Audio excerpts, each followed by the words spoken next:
Good morning po mga kabibilads. Yan, so dahil araw po ngayon ng linggo ay ihahatid po namin si Nana sa amin. Ayan si Nana. So magsisimba ulit kami ngayon kaya dito na lang kami doon kay ihatid si Nana mga kabibilads. Tapos bali nandito na kami ngayon sa lugar namin at hinatid na namin si Nana. Ayan na. So maiiwan lang po si Nana dito at kami ay magasimba at mamaya babalik din sa bahay. So kami po ay diretso na doon sa simbahan. Okay, bye-bye! So, bali tapos na pala kami magsimba at hindi ko na pinakita sa inyo kasi dati ay pinakita ko na rin sa inyo. So, huminto pala kami dito at bibili kami ng milk tea. Yan, dahil mainit ang panahon. So, magpalamig muna tayo mga kabibilads. Ayan na yung aking in-order. So, bali strawberry pala yan ang kanyang flavor. Kay Eric naman ay salted caramel. Mga kabibilabs, bali nandito tayo ngayon sa palengke. So, bibili tayo ng manok kasi gusto na Eric ng fried chicken. Mag-fried tayo. Ito na lang. Yan.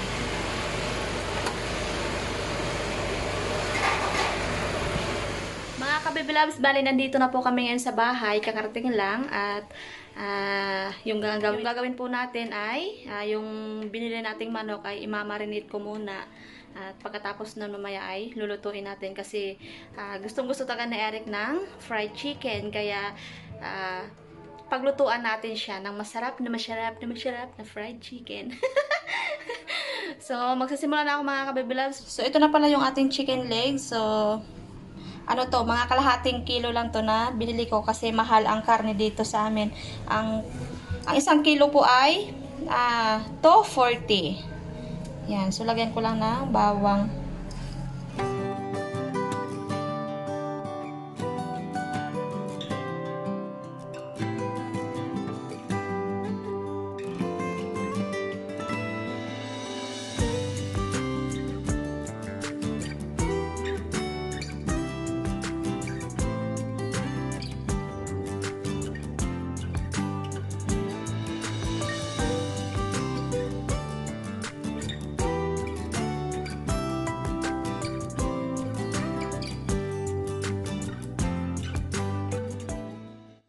So, habang nakamarinate yung ating chicken, so, nagbaba pala kami ni Eric para magbisita.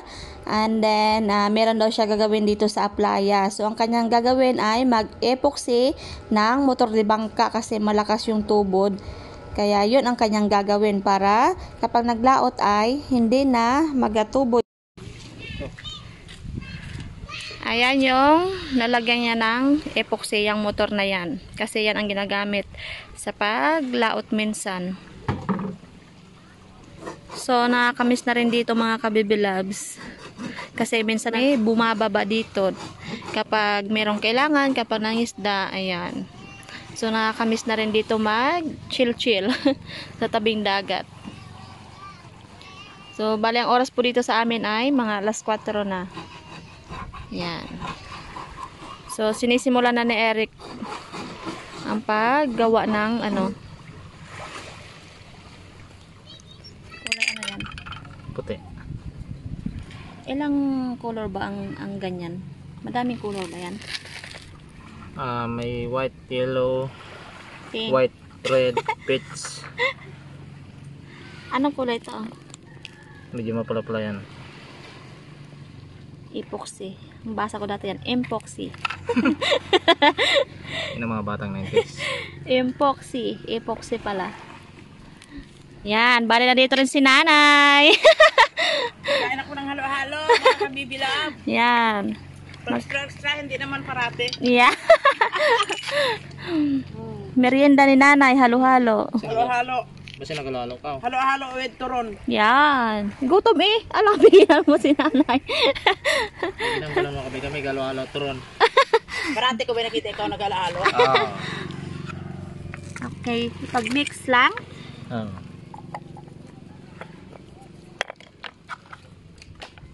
Ayos. Haluin natin ng epoxy. Epoxy.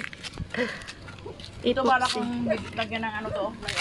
Saan? Bilang ko ng blue na bago. Blue? Palitan na yung kubo. Hindi, yung one lang. Turda. Bago dyan o para kano.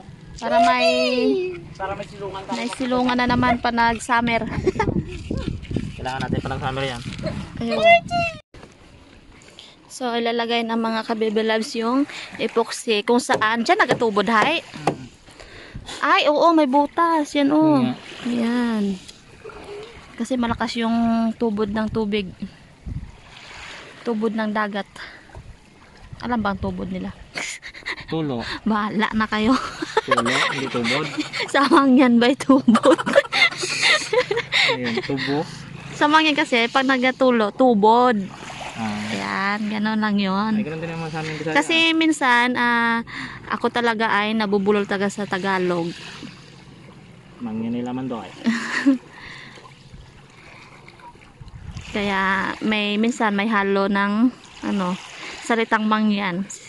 Nakakaintindihan naman kami ni Eric kahit may halong mangyan yung aking salita. Kung nag-aaway kami ni Baby Love, alam niya yan, hindi nagkindin na sa salita. Sa loob, lagyan mo pa? Dito lang, hindi na kaya lagyan sa loob yan.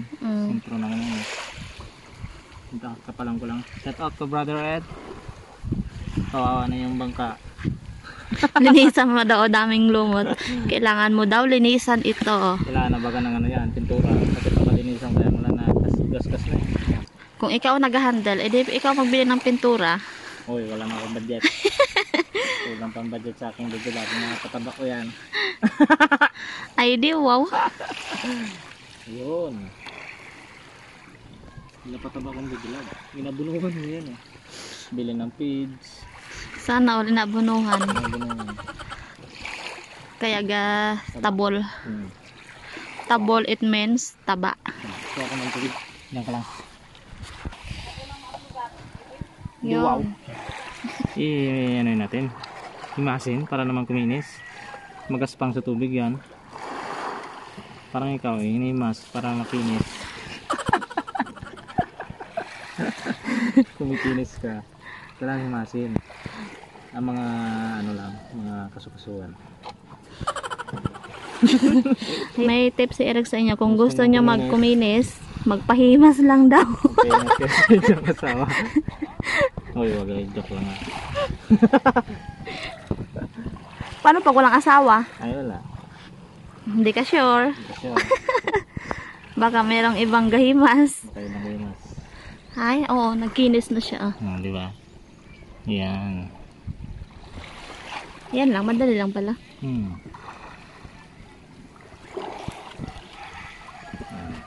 Yan din yung tubig. Siyempre may tubig. Hindi yan, kikinis mo lang tubig. Gaspang. Ano, Nay? Ayaw nga na eh. Basic. Yun, tapos na daw mga kabibi loves. Ganyan lang. Tara, balik tayo sa bukid. Yan. Dahil tapos na po mga kabibi loves, at ngayon po ay babalik ulit na kami sa taas.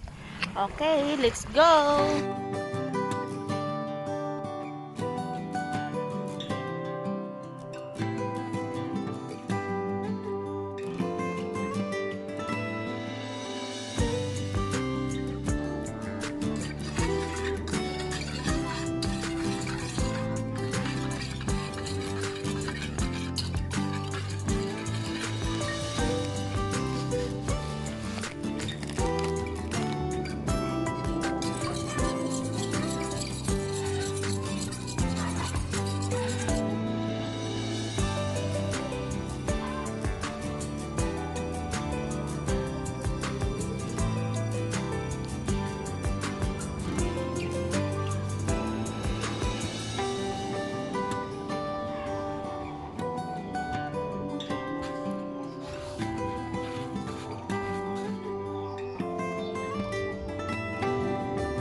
kabibilad, so ito na yung ating fried chicken na niluto. So ngayon po ay kakain na kami ni Eric at syempre tikman mo ang aking fried chicken na masarap na masarap. Parinig-rinig daw sa'yo kanina. Binilang talaga ko. Yes, so medyo maingay po dito sa kabila. Kasi merong nag-video okay. May fish yan. Yan. So pray na tayo. Tayo naman sa talat at kanina pagkain. Amen. Amen. Yan. Okay, so matikman ko nga. Tikman mo nga. So meron tayong royal. Wow, kapuswet nila. Bah, grabe. Sobrang sarap na ito ha. Sabi ko naman sa'yo. Sarapan ko ng sarapan. Grabe, sobrang sarap.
Bye mga kabibilad. Bye bye. See you ulit sa video. Don't forget to subscribe.